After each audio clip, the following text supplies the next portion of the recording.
This just in. Good morning. Good morning and welcome to First Unitarian Universalist Church of Nashville. My name is Jay Tiefenbrunn and I am very pleased to be your Director of Music Ministries. I'd like to invite you to join us in singing this morning with number 22 in the gray hymnal, Dear Weaver of Our Lives Design, hymn number 22. Please rise in body or in spirit or prepare yourself for singing and join us.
Second song this morning is number 300 with Heart and Mind, hymn number 300.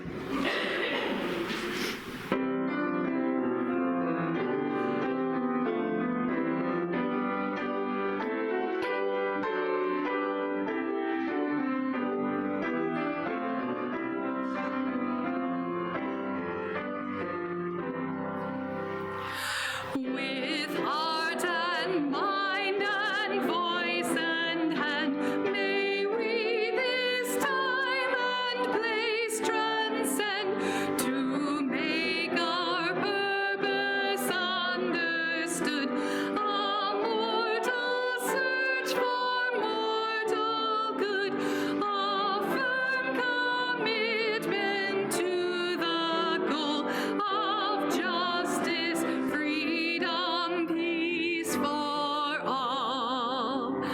A mind that's free to seek the truth. A mind that's free in age and youth to choose a path no threat impedes. Wherever light of conscience leads, our martyrs died so we could be a church where every mind is free. A heart that's kind, a heart whose search makes love the spirit of our church, where we can grow and each one's gift is sanctified and spirits lift, where every door is open wide for all who choose to step inside. And our third song this morning is number 123, Spirit of Life, hymn number 123. Just once.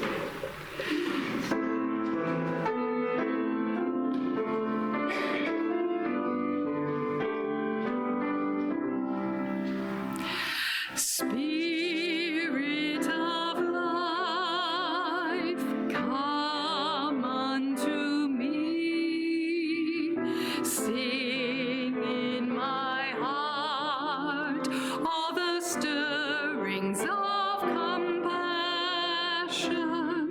Blow in the wind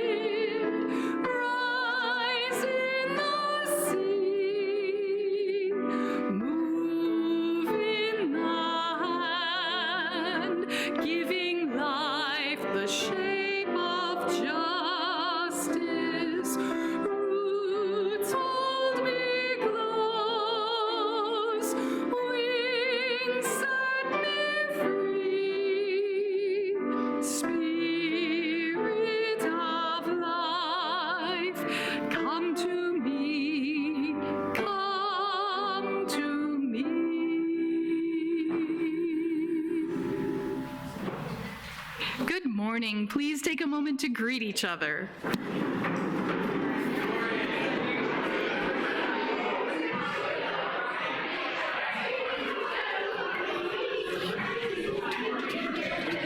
Greetings.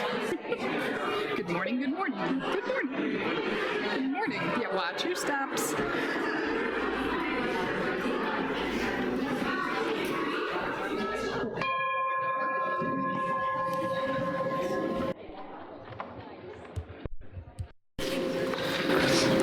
All that we have ever loved and all that we have ever been stands with us on the brink of all that we aspire to create. A deeper peace, a larger love, a more embracing hope, a deeper joy in this life we share.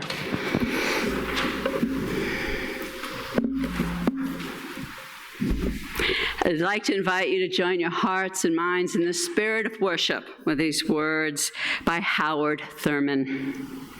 When the song of angels is stilled, when the star in the sky is gone, when the kings and the princes are home, when the shepherds are back with their flock, the work of Christmas begins to find the lost, to heal the broken, to feed the hungry, to release the prisoner, to rebuild the nations, to bring peace among the people, and to make music in the heart.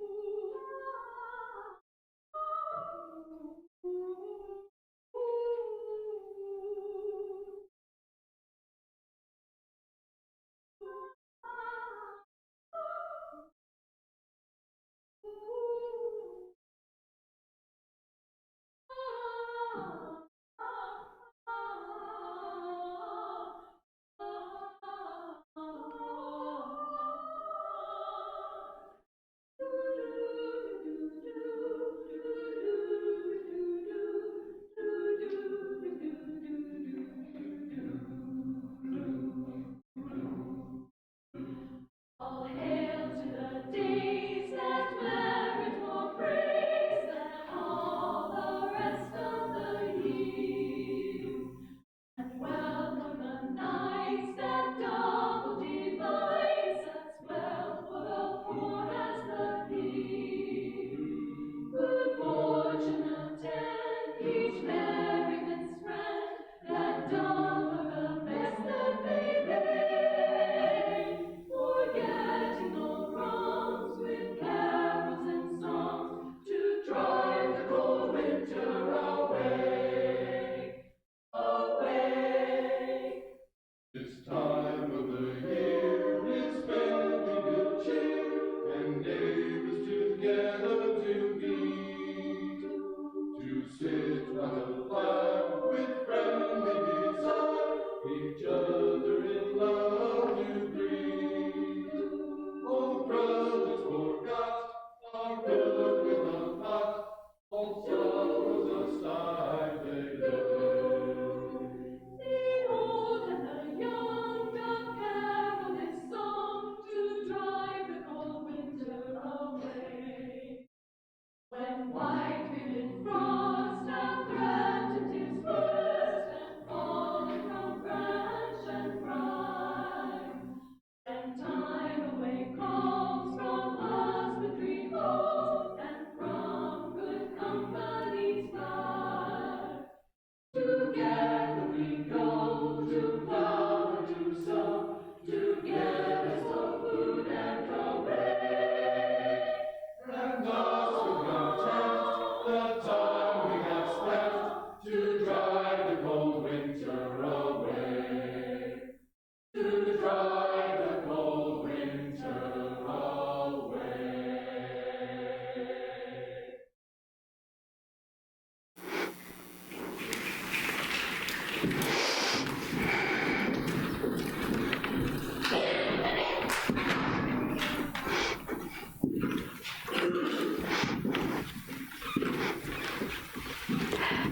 So, do any of you know who Louisa May Alcott is? Did any of you go to see Little Women in the movie theater? Some of you did. Okay, so I wanted to tell you a story about Louisa May Alcott, who, and I'm going to start with her journal. She was writing in her journal when she was 10 years old. Is anybody here 9, 10, 11? Raise your hand if you're around that age. I don't know if any of you keep a diary. Yeah. So she used to keep a diary, and this diary was headed Fruitlands, because that's where they were living, and I'll tell you more about that. Fruitlands, 1843. She was 10 years old. And she wrote, "More people have come to live with us. I wish it was just us and no one else. How are we going to feed and clothe them when we are so very poor now?" It all started as a great adventure. She was running behind a big wagon full of two whole families, her family. She had 3 sisters, just like in Little Women, her mom, Marmee, and her father, and another family. And they were going out far into what they called the wilderness. It was about maybe 20 miles away from the little town they lived in. And they could see, she just thought it was great. There were big fields, there were some forest over there was an apple orchard near this little red farmhouse, kind of falling apart barn, and it was so exciting. They were met by Farmer Moses, who had a meal for them of roasted potatoes, brown bread, and water, and they only had 2 plates. There were 11 people there. There were 2 plates, 1 dish to put the food on, and 1 mug. And the kids ate and ran off to play like it was going to be one everlasting picnic.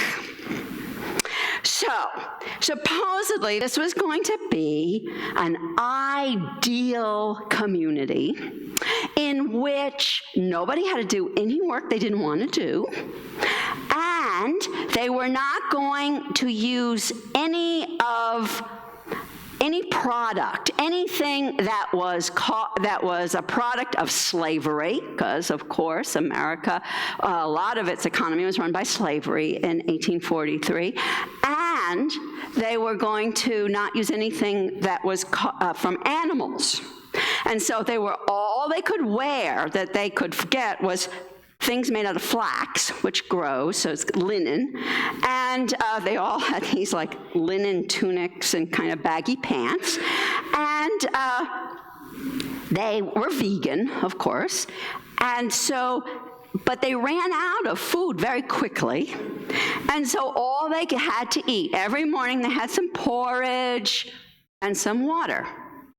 Every lunchtime, they had some bread, a few vegetables, and some water.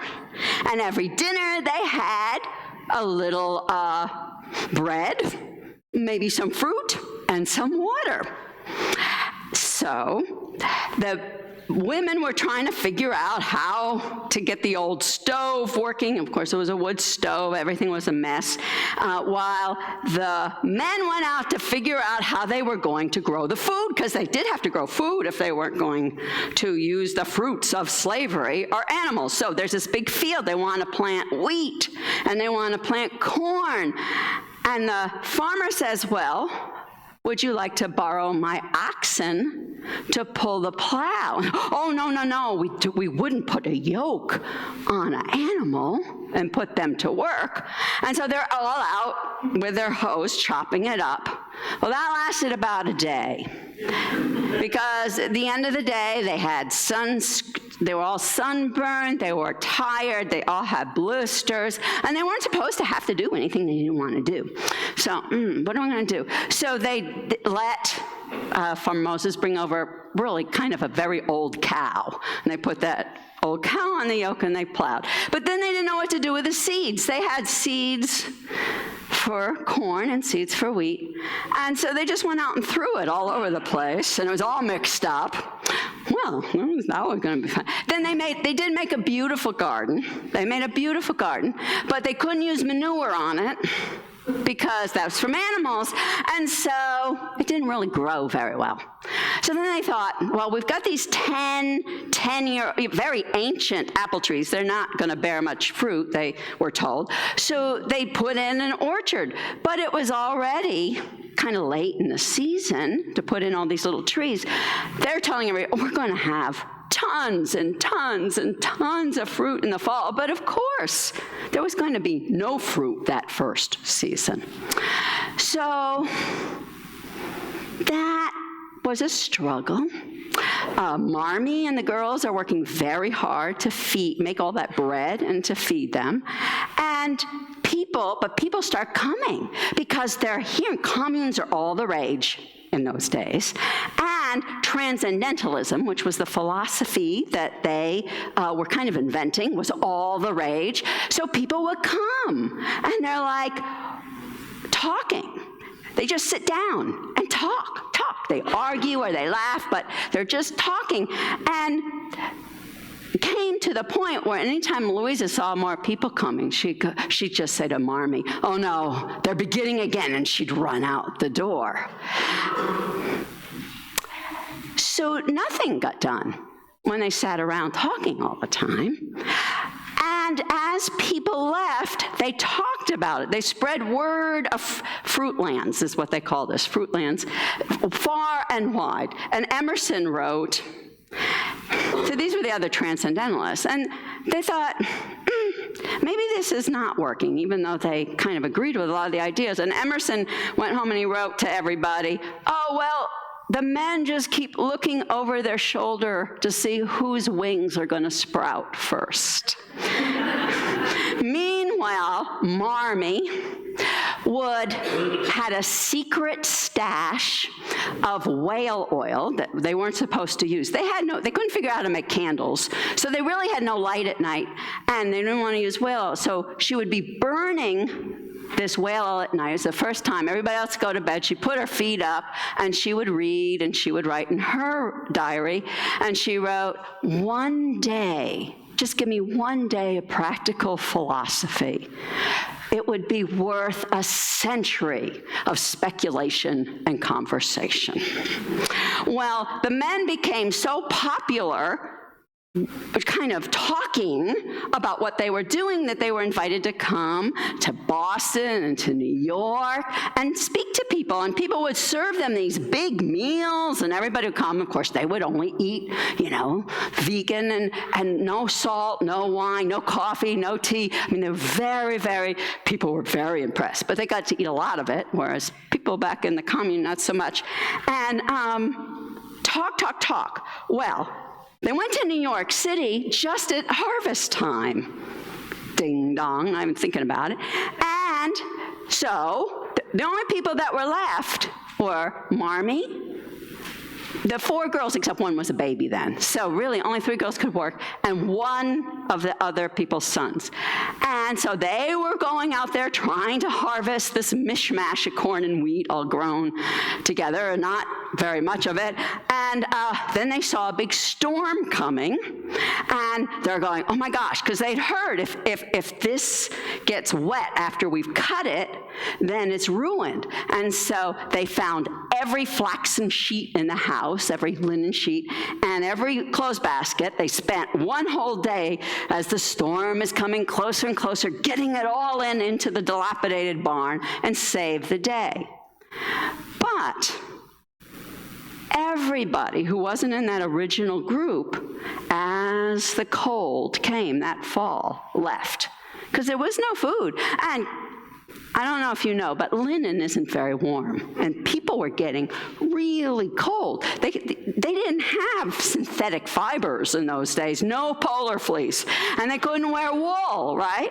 And so they're cold. And so one day, Marmee just looks at the girls who are shivering. They don't want to do anything. They're hungry. They're running out of that little bit of corn and wheat. And she packs them up, puts them in the wagon, gets Farmer Moses' horse, and goes to the nearest town, finds a room and starts taking in laundry and sewing. And within 2 days, all the men followed because no one was baking the bread. And Louisa May got her wish come true. They were all together again, Little Women in Marmion Pop, and they had enough to eat. And so ends my story, and we're going to sing out the children to their church school with the words on the inside back cover of the gray hymnal.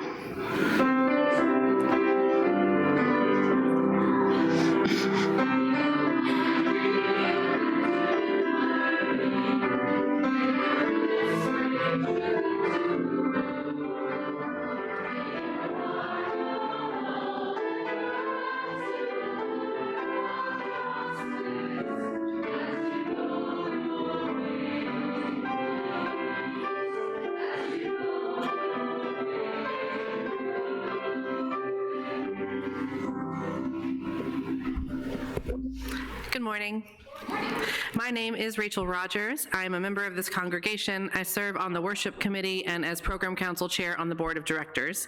And it is my pleasure to welcome you here in the sanctuary and those joining us online to worship this morning.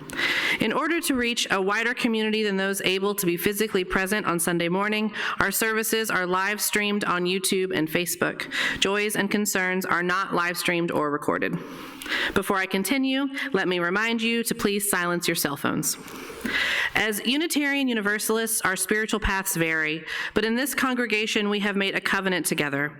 We affirm our interdependence, celebrate our differences, and work for justice. We are a welcoming congregation, and we deepen our relationships as we serve our congregation's mission to create community, nurture spiritual growth, and act on our values in the broader world, guided by reason and compassion. I want to extend a special welcome to visitors worshiping with us this morning.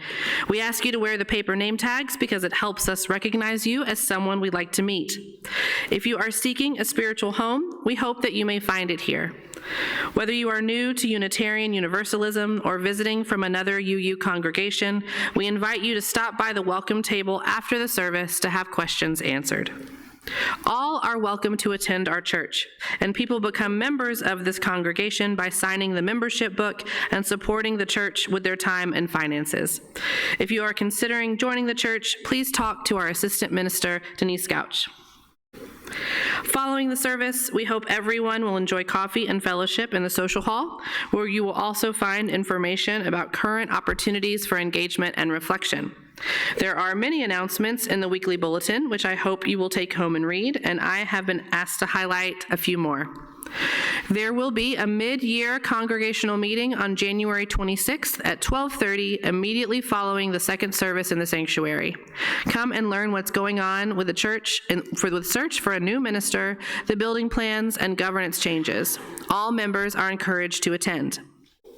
Lead Minister, Reverend Gail hosts informal open office hours today from 12:30 to 2:30 p.m. in her office located in the Norris House.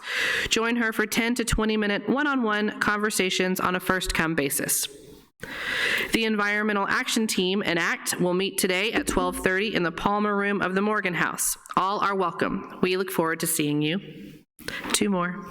Our Whole Lives for Adults begins next Sunday, January 19th. This session of OWL, our UU Lifespan Sexuality Education curriculum, is open to those 18 years old and above. Preceding sessions not required. We will delve into spiritual, emotional, and social aspects of sexuality. Please contact Religious Education Coordinator Jonah Eller Isaacs if you'd like to participate. And please return your guest at your table boxes today or next Sunday, January 19th. There will be a table set up in the social hall after each service where we will be collecting the boxes and taking additional donations in support of the UUSC. Thank you.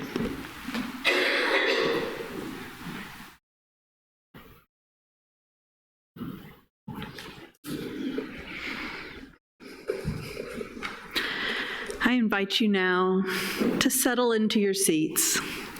Perhaps take a breath and be aware that you are part this morning, right now, of a gathered community.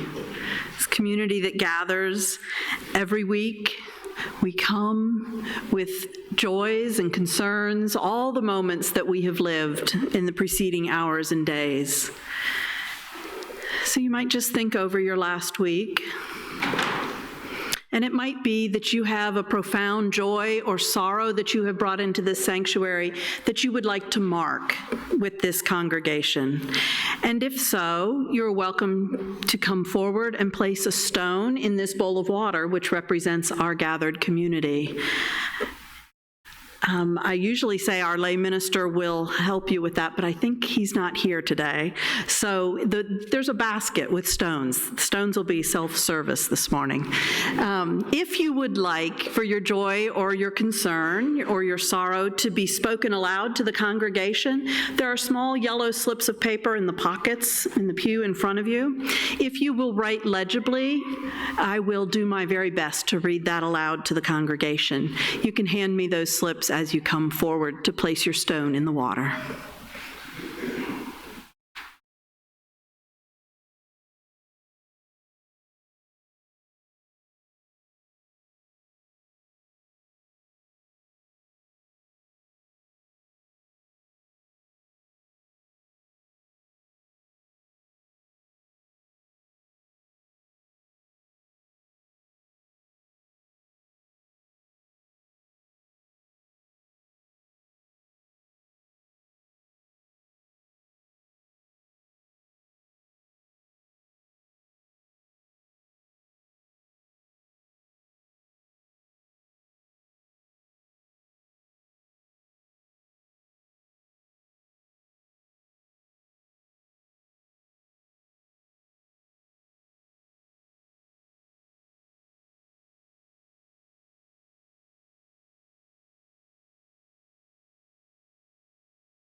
Holding this joy, this concern, and all of the other joys and sorrows, the things that are precious to us that we hold as yet unspoken in our hearts, let us join together in a spirit of prayer.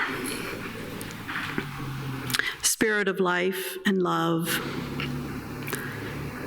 we are grateful as ever today on this kind of cold, sort of damp, sort of windy, kind of dark winter day, as we gather to remember the light, the love, the power, the strength that always flows through us and among us and around us, supports and holds us always.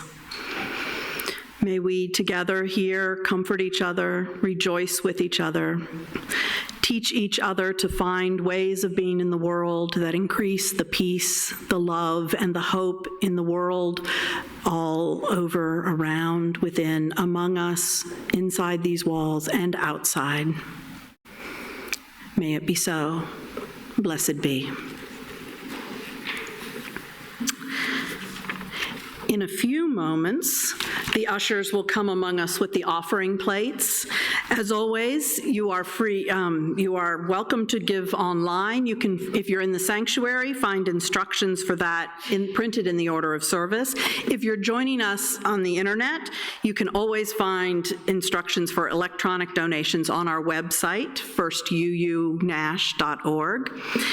You may know that we share a portion of every Sunday's offering with an organization that works to further our values outside the walls of this congregation.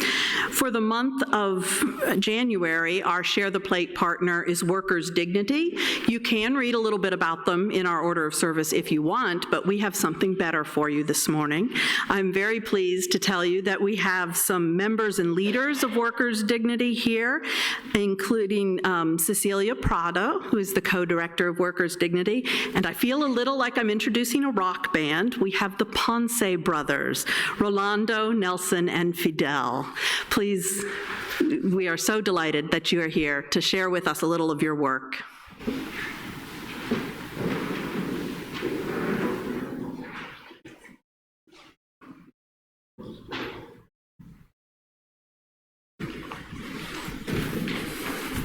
Hola, buenos días. Hi, good morning.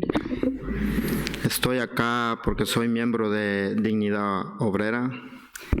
I am here because I am a member of Workers' Dignity. Vengo a hablar de mi caso de Legacy South. I'm going to talk about my case with a company named Legacy South. Contrató al señor John Warner. They're a developer company that hire a contractor named John Warner. El señor John Warner nos contrató a nosotros como trabajador de él. He hired us as subcontractors. El señor Warner le pintamos unos condominios en Trinity High. We painted luxury condos named Trinity Heights in East Nashville. Le trabajamos por 2 semanas y el señor nos quedó mal, no nos pagó $19,300. We worked there for a few weeks and were not paid for our work, which amounts to around $19,000. Llegamos a Dignidad Obrera para que nos ayudara. We first came to Workers' Dignity to see whether they could help us. Y por un proceso que hicimos en Dignidad Obrera llegamos a contactar a Legacy South y hicimos una acción y luego Legacy South nos llamó a hacer un acuerdo, supuestamente. While participating in the process at Workers' Dignity of the wage recovery process, we were able to do public actions and try to pressure Legacy South, which is the main contractor, to do the right thing. They finally sat in a room a few weeks ago to negotiate. Pues llegamos a negociar a su oficina y en el momento de estar negociando los señores de ahí fueron muy crueles con nosotros. During the negotiation moment, the executives at Legacy South were very cruel with us. Nos ofrecieron solo $5,000 y trabajo. They offer us only $5,000 and also offer us a job to settle the deal. Pues, y me lo ofrecieron como para decirme que sus clientes pasaron una mejor Navidad y yo ya no seguir con mis acciones. They did that to make us stop being loud and doing actions, especially around Christmas time, because they didn't want to ruin the Christmas of the residents. Pues nosotros nos sentimos un poco ofendidos porque a pesar de lo que nos hicieron, nos ofrecen trabajo como algo como, bueno, para mí me sentí ofendido porque es algo que yo gané. And to me, that was very offensive to the offer that they gave us, because I did a lot of hard work in their condos, and I thought that work done, work paid. Ellos como dueños de su empresa deberían de considerar al trabajador, ¿no? The bosses of a company should be able to value workers. Y estamos acá gracias a ustedes que nos han dado esta oportunidad de expresar nuestros... But we will keep going, and it's thank you for your support. It would have not been possible without the support of people like you guys and the organization. Y gracias a la iglesia por apoyar a Dignidad Obrera. And thank you to this church to support workers' dignity and our work.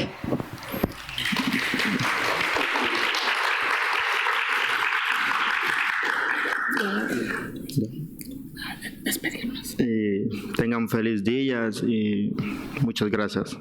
Have a good day. Thank you so much.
So our reading today is by George Monbiot, who is an economist who writes for The Guardian.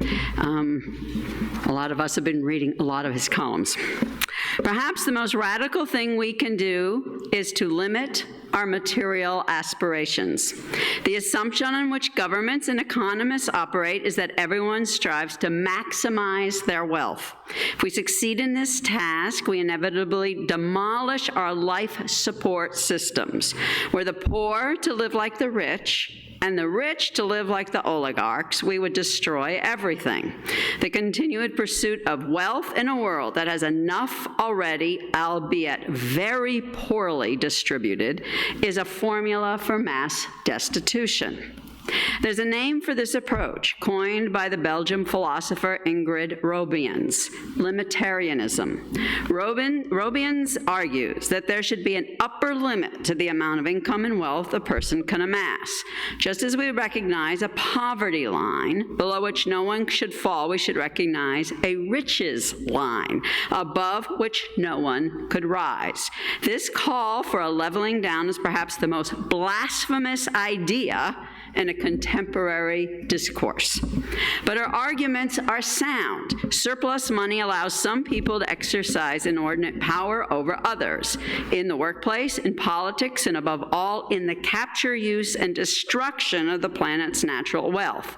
If everyone is to flourish, we cannot afford to be rich, nor can we afford our own aspirations, which the culture of wealth maximization encourages. The grim truth is that the rich are able to live as they do only because there are poor. It is neither the physical nor ecological space for everyone to pursue private luxury. Instead, we should strive for private sufficiency, public luxury. Private sufficiency, public luxury. Life on earth depends on moderation.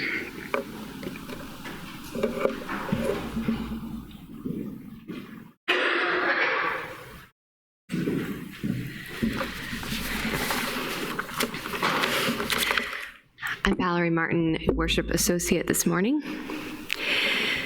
As a psychotherapist and solo entrepreneur, my whole world is steeped in personal and professional development. Everywhere I turn, I'm bombarded by messages like, our thoughts create our reality, that we are either always manifesting the life we want or being controlled by limiting beliefs because we haven't matched our energetic vibration to that of abundance and success. Or I hear that I need to hire a money mindset coach if I want to 10x my income. And if I'm not trying to 10x my income, then I especially need to work on my money mindset. I'm all in favor of getting support when we need it, but my money mindset, or perhaps moral compass, tells me that it feels unwise and even unethical to follow the advice and template of someone who charges $2,500 an hour for coaching because that's what she's decided she's worth. Even for folks who aren't business owners, this is a time of unprecedented mainstream focus on personal development. At every social gathering with new people, it's, what's your Enneagram number? And, oh, that's my rising sign too. And believe me, I'm not above the fray. I have loved personal development since I first became aware of it as a kid. A couple years ago, I came across a handwritten list in pencil on notebook paper of my New Year's rules for that year. It's undated, but from the content, I'm guessing I was 14 or 15. There are 11 rules in total. Number 6 reads, I will radiate confidence and kindness everywhere I go. I will not let the snobs intimidate me. I'll be a people magnet. And number 10, I will remind myself that not everyone is judging me, and if they are, they have a pathetic hobby, low self-confidence, and will just end up a burger-flipping fault finder. Other than becoming much less judgmental of burger flippers, I am pretty much the same. Every January, the personal development knob gets turned up to 11, and those of us who have learned not to set ourselves up for failure with unrealistic resolutions tend to still reflect on how we want to move forward into this fresh, new chapter. As I've studied and practiced all kinds of ideas and strategies for behavior change and shifting unhelpful thoughts and beliefs, I've learned a lot about what works and what doesn't, and I've been continuously challenged to hone my BS meter while also trying to stay open to some of the spiritual and metaphysical concepts that spark my sense of wonder and excitement. One such concept, which I alluded to at the beginning, is the idea that our thoughts create our reality. This theory is at the foundation of how a lot of folks understand manifesting and its metaphysical miracle child, the law of attraction. If my thoughts create my reality and I can create any thoughts I want, that's pretty exciting, right? I could manifest a tall, skinny house in the middle of Nashville, a new Tesla, and money to travel the world. As author Tosha Silver describes it, this kind of manifesting is essentially creating a grocery list for God or shopping at the cosmic Costco. The teachers of this kind of idea, often life coaches who share their every move on Instagram stories, lest we miss valuable information about the virtues of celery juice or the importance of daily infrared sauna time, come across as highly individualistic while throwing in token phrases to imply that in addition to our luxury cars and weekly facials, we want what's in the highest and best for all. They guide us through new moon rituals and sell us their multi-$1,000 coaching programs so that we too can learn how to magnetize success and manifest our best lives. To be certain, many of these folks are well-meaning, and some are more woke and generous with their money and their platform than others. But ultimately, as you use, we want to shape not only our individual lives to be fulfilling, secure, and joyful, but also to co-create a more socially just world. Though I try to watch my own assumptions and biases, I will admit that it confounds me to see people extolling spiritual virtues, swearing by their meditation and yoga practices, and in the next breath talking about how their online coaching business has now hit multiple seven figures and their $10,000 mastermind program will teach others how to do the same. I take issue with the definition of abundance that plays right into the hands of late-stage capitalism, that more is undoubtedly better, and that resources are somehow infinite. In Facebook groups, I get to be a fly on the wall of a lot of conversations about service providers discerning how to set their fees. Rather than considering, what do I need to make in order to live comfortably, people are often advised to imagine a salary so high that it feels impossible but also tantalizing, and work backwards from there, or to charge as high as the market will bear. Anyone with concerns that these numbers feel too high is counseled to work on their sense of self-worth, because clearly that must be the only issue, rather than other values or morals that might play a role in such a decision. I understand that money doesn't inherently make people bad, but the justification that when good people have money, they do good things feels insufficient. Sure, it's nice when the folks in the 1% donate some money to charities, but would we not all be better off if they just made less and we didn't have 59% of Americans living paycheck to paycheck? Clearly, those people aren't doing enough to manifest their own success, right? Perhaps now is a good time to define what it means to manifest. At the most foundational level, we manifest anything that we create. For example, I can manifest a flower by planting a seed and watering it. I can manifest a dream job by acquiring the necessary skills, making the right contacts, and proactively seeking out relevant openings. As it's used in metaphysical contexts, manifesting also involves doing inner work with the goal of impacting external results. Taken to the extreme with the so-called law of attraction, we're to believe that we manifest literally everything that happens to us, the good, the bad, and the ugly, as part of our soul's journey. So how much of this idea is tone-deaf, new age cotton candy, and how much is legit and possibly helpful? Well, there's not a lot I will claim to know for sure. Science has come a long way. There's still a lot of mystery, and there always will be. But I will say that the law of attraction is both not a law and a vastly oversimplified theory that is blind to privilege and inherently victim-blaming. After all, life is much too complex for it to all be a result of your own thinking.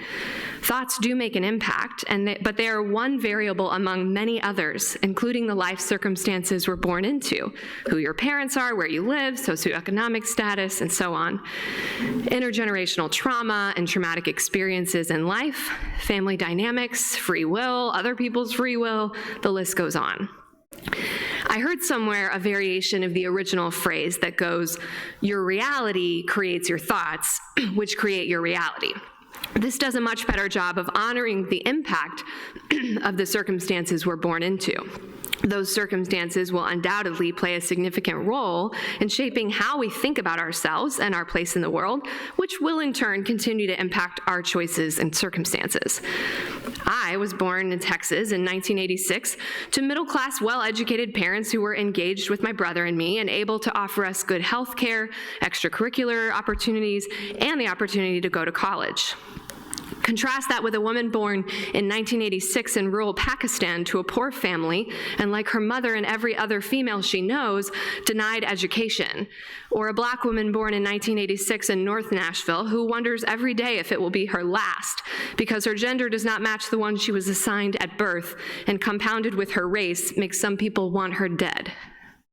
Hopefully by now we can all agree that proposing that I had or have the same opportunities in life as either of those people would not only be delusional but also insultingly privileged, and that I am no more deserving of the opportunities I've had than they are.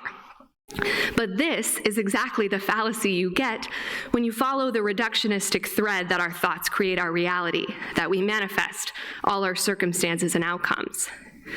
This doesn't mean we are forever imprisoned by the circumstances of our early life. There are plenty of stories, both famous and anonymous, of people who have changed the future of their family tree, who have worked their tails off to defy the odds and open doors that most would have thought were closed to them.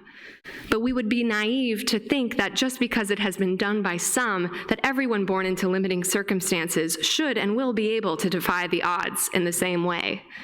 I aim to be one of the voices in personal development and entrepreneurship, challenging problematic ideas like the supposed law of attraction. Even with all these concerns, I won't be stopping my mantras or affirmations anytime soon. Because I know that even if I don't have ultimate control over every outcome, my thoughts do matter. When I practice self-care that leaves me feeling energized and like a small but vital part of the interconnected web, I'm more likely to take actions that help me reach my goals. Goals like making sure I'm bringing enough income to finally pay off my graduate loans and maybe do a little traveling. And goals like having time in my schedule every week to do volunteer ESL training, tutoring, and to plant trees around town with the Nashville Tree Foundation. Unitarian Universalism and being a part of this congregation has been vital in supporting me in interweaving of these two paths. I invite all of us to continue bridging the gap between our spirituality and our activism, between our own individual pursuit of happiness, and as author Charles Eisenstein calls it, the more beautiful world our hearts know is possible.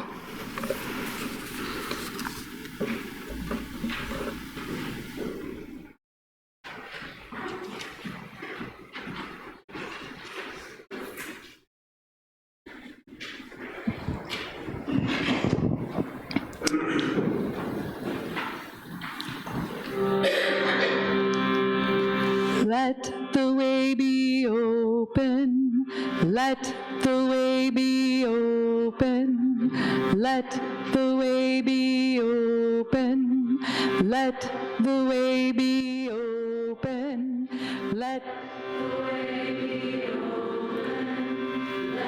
the way be open. Sing through my voice. Sing that back. The way be open. Sing through my voice.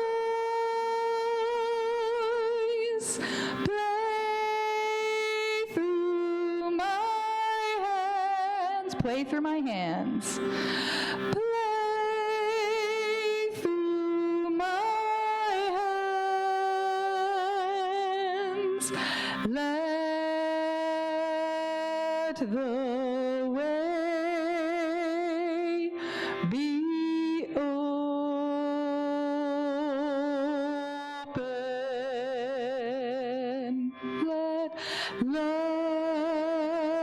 Let the way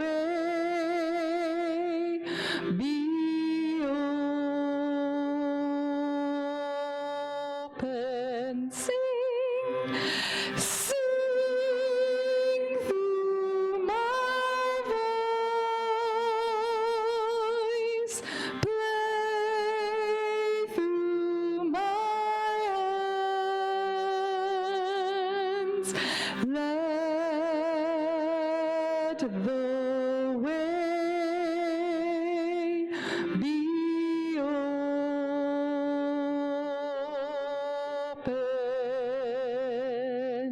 You get to self-select. The way be open. Let the way be open. Let the way be open. Let the way be open. Let the way be open. Voice, play through my hands. Let the way be open.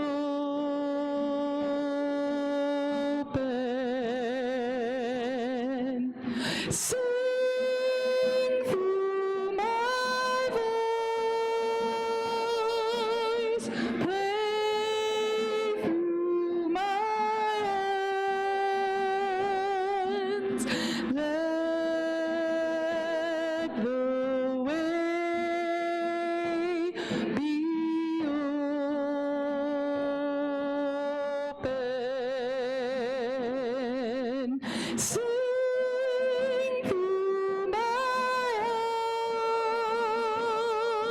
play through my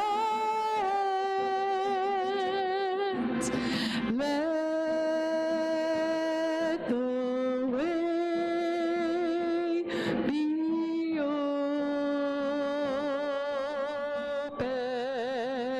open.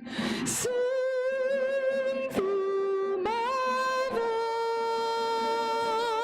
voice, play through my hands. Let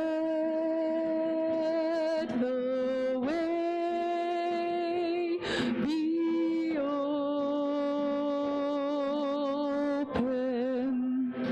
Open, let the way be open. Let the way be open.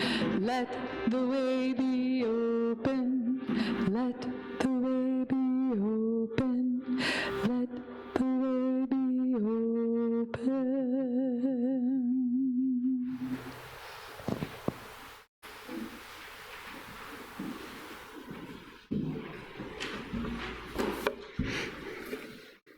Louisa May Alcott's favorite elementary school teacher was Henry David Thoreau. And he taught, and she would quote it often, if you have built castles in the air, your work need not be lost. That is where they should be, those ideas in the air. Now put the foundations under them.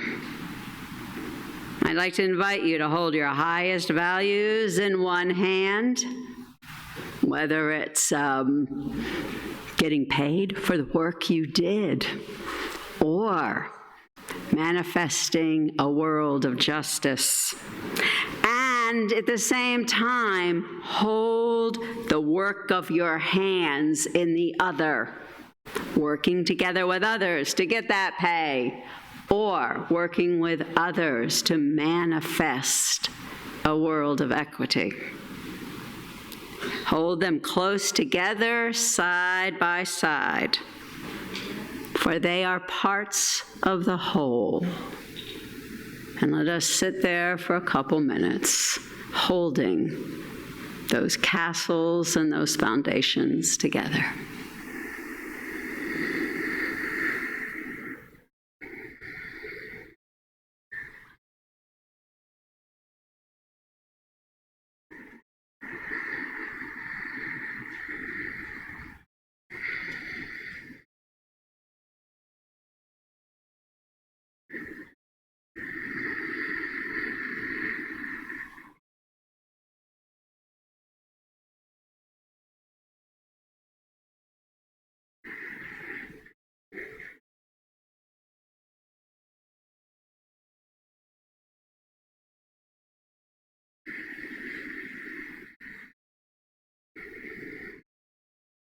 May it be so.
Can we manifest abundance?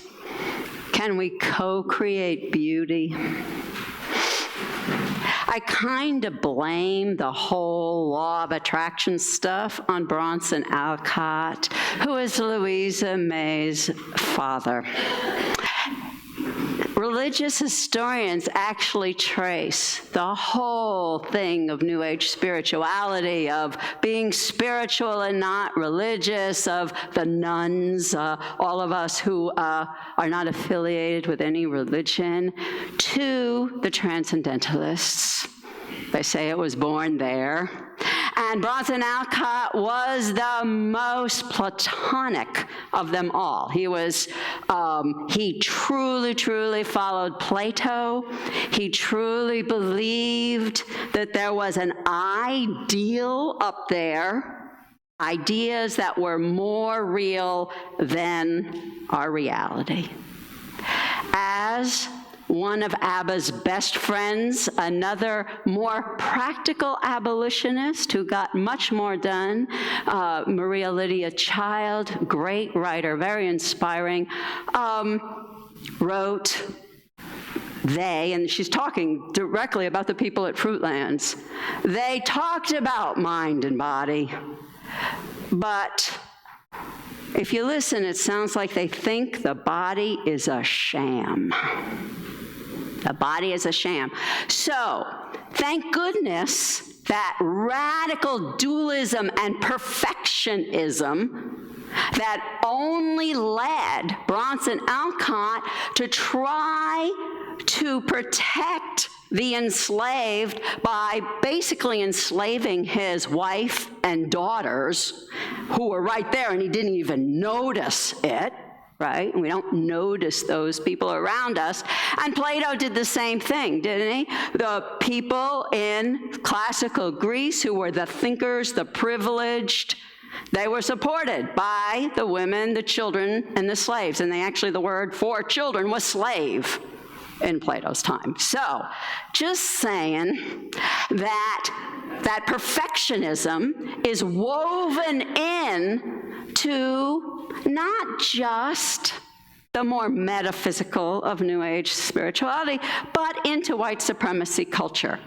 Now, you know me, I'm not on social media, so Valerie is like, a great reporter for me, and she showed me this meme that says, you may have manifested it, or maybe it was white supremacy.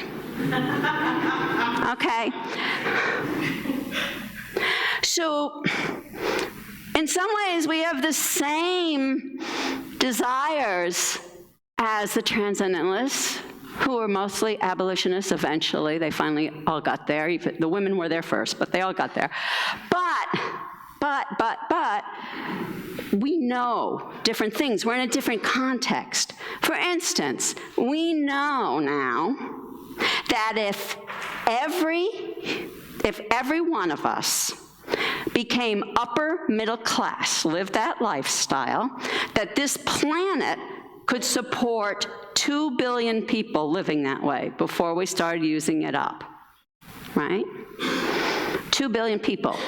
How many people are in the world today? Yeah, 7.8 is the most recent I read. So we're almost 8 million people.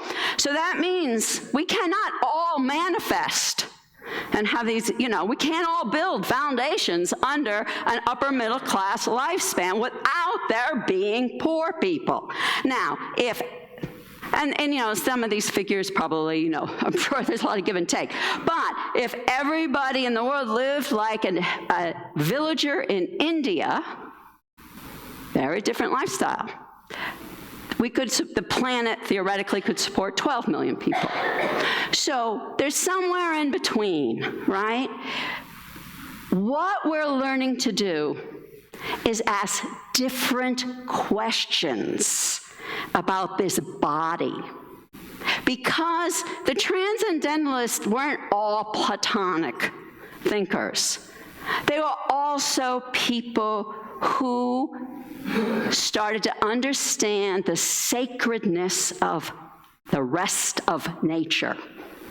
And I say the rest of nature because that was a big leap to see them as human beings, as part of this planet. We're part of it.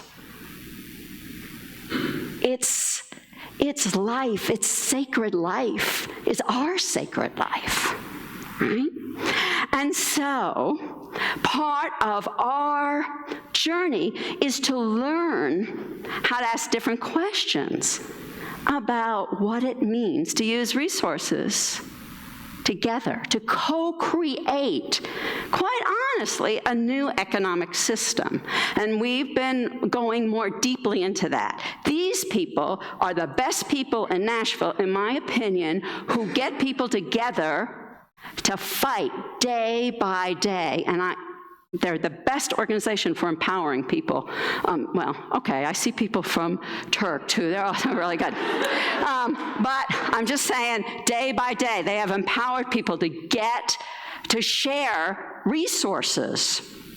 So there's the day-by-day work that needs to be done, but there's also the big picture, and that's why we're having kind of an all-church read. You're all invited to read this book, Donut Economics, and because the core of it is saying, what questions do we need to ask, and what do we need to be changing to have an economics that is based on having enough for people in the world to live well,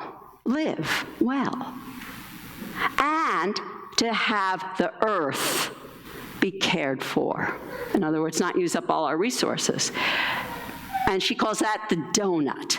And it encourages us to ask totally new questions about economics. A lot of you have started reading it. We're going to actually have it at church Wednesday night, and the book Wednesday night next Sunday, so people, if they want to buy it, or we'll have a few copies for people to borrow. And when at the end of the month, we'll start having discussion groups about it.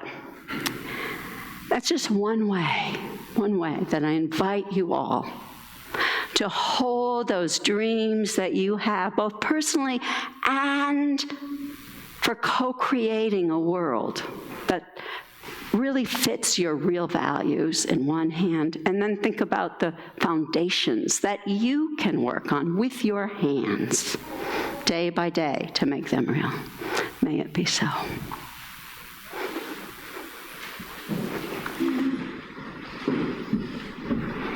I invite you to rise in body or in spirit as you're so moved, or prepare for singing our closing hymn, number 298, Wake Now My Senses, hymn number 298.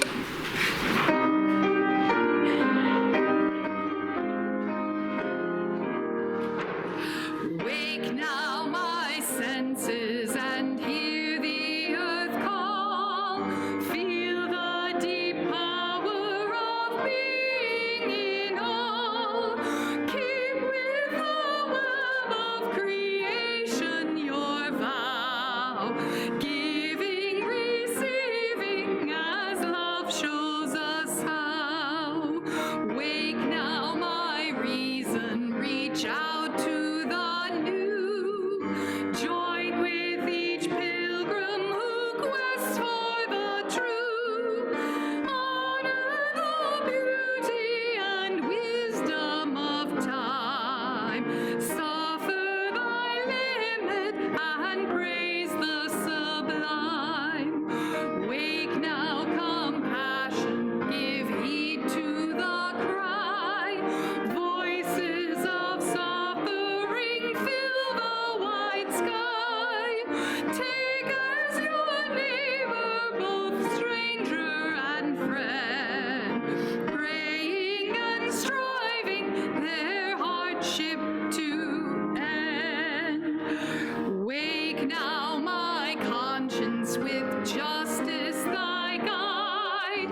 Please join me for the chalice extinguishing. The words can be found at the bottom of your order of service. We extinguish this flame, but not the light of truth, the warmth of community, or the fire of commitment. These we carry in our hearts until we are together again. Our minds are holy, and our ideals are holy. Our hearts are holy, and our hands are holy. Community is holy, and this planet Earth is holy. They are interdependent, they are whole, they are one. May the work of our hands and the gifts of our hearts make real in our community and on this planet Earth the ideals of our minds. This service is over. Let our service begin again, renewed.